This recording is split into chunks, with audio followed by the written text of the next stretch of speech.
बहू को कैसे रखना चाहिए। बधू लड़कनी पर घर आई, राखे पलक नयन की नागी। जैसे आंख की पुतली को ये पलक रखते ना, बहू को ऐसे रखो। हाँ, और घर में जब बहू आ जाए तो सास को बहुत संयमित रहना चाहिए। बहू से पहले सास ही जग जाए तब ना बहू जागेगी। पता चले सास ही सो रही 8 बजे तक तो बहू सोएगी 9 बजे तक। अरे देखेगी ना, वही करेगी। वो तो यही सोचेगी इस घर में सोया ही जाता है 8 बजे तक 9 बजे तक। और जिस घर में देर तक सोया जाता है उस घर में लक्ष्मी रुकती नहीं है। रात में जल्दी सो जाओ, पर प्रातः काल ब्रह्म बेला में जागना चाहिए। फटाफट घर का काम करना चाहिए, घर को पूरा स्वच्छ कर देना चाहिए, पवित्र कर देना चाहिए। साथ उस घर की चहल पहल एक अलग ही होती है। आज हरर यमुने स्नान कर रही, कन्हैया ने वस्त्र लेके चुरा के बैठ गए ऊपर। गोपियां स्नान करके थोड़ी देर तक तट पर देखा। एक बोली है, जी अपने वस्त्र को कौन ले गयो? देखा तो कोई दिखता नहीं है। थोड़ी देर बाद देखा तो कन्हैया बैठा वस्त्र लिए। एक बोली, वो नंद को छोरा लिए बैठो, देखो ऐसा भगवान ने क्यों किया? विचार किया? इस कथा को कौन कह रहा है? सुखदेव स्वामी, जिनको स्त्री पुरुष का ज्ञान नहीं है, वो कह रहा है। महाराज जनक के यहां जब इंटरव्यू देने के लिए गए, महाराज जनक ने परीक्षण किया सुखदेव स्वामी, और उसी समय नारद जी भी पहुंचे थे। नारद जी के बगल में एक सुंदरी बैठ गई बेंच पर, खिसक गए। थोड़ा और खिसकी सुंदरी और खिसक गए, थोड़ा सुंदरी और खिसकी, नारद जी और खिसक गए, और खिसकते खिसकते जमीन पर धड़ाम से गिर गए। पर सुखदेव जी स्वामी नहीं खिसके, शांत गंभीर मुद्रा में बैठे रहे। महाराज जनक ने कहा, सुखदेव नारद जी खिसक गए, तुम क्यों नहीं वहां से खिसके? तुम्हारे बगल में भी सुंदरी बैठा ली थी मैंने।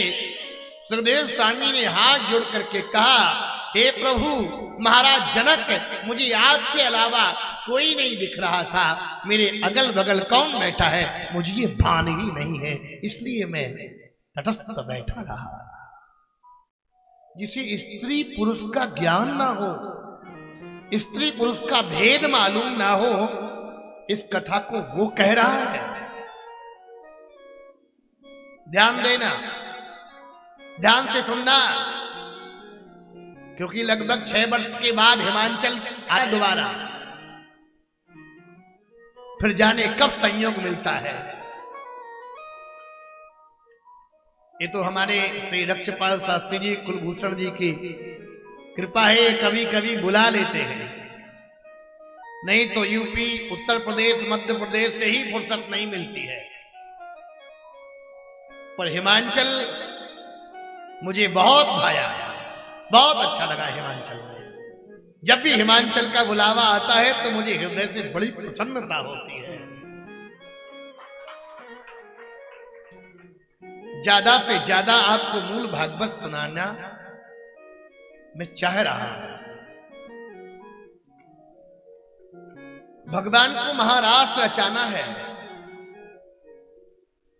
इसलिए भगवान ने ऐसी लीला की, और इसको सुन हो रहा है जिसे 7वें दिन काल डसेगा। परीक्षित को 7वें दिन काल डसेगा। वो क्या सामान्य काम की कथा सुनेगा क्या है? आज गोपियों के वस्त्र नहीं चुराए, भगवान ने गोपियों का अज्ञान चुराया है, अविद्या चुराई है। ये गोपियां कोई गैर नहीं है, बड़े बड़े ऋषि मुनि महात्मा त्यागी तपस्वी वेद मंत्र सब गोपी के रूप में पधारे। आपने यहां सखी बाबा घूमते हैं, कई महात्मा सखी रूप में रहते हैं। आपने कभी विचार किया कि ये स्त्री के वेश में क्यों घूमते हैं? नाक कान छिदवा लेते हैं और माताओं के परिधान पहन लेते हैं। उनसे पूछो तो वो यही कहते, हम लाली जी की सहेली हैं, हम लाली जी की सखी हैं। उनका ये भाव होता है। भगवान ने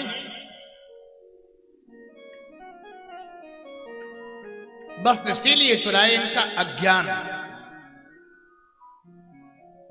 इनका अज्ञान दूर करने के लिए ऐसा कौतुक किया। भगवान हमारे किस अंग में नहीं है? हमारे हाथ में है, हमारे पैर में है, हमारे नाक में है, हमारे कान में है। भगवान प्रत्येक जगह है। लेकिन भगवान ने गोपियों का अज्ञान दूर करने के लिए ऐसा कार्य किया। गोपी बोली, लाला हमारे वस्त्र दे दो। कन्हैया बोले, अगर वस्त्र चाहिए तो एक एक करके ले जाओ। गोपियां बोली, लाला हमें तो शर्म लगे। कन्हैया बोले, कहा बात की शर्म लगे?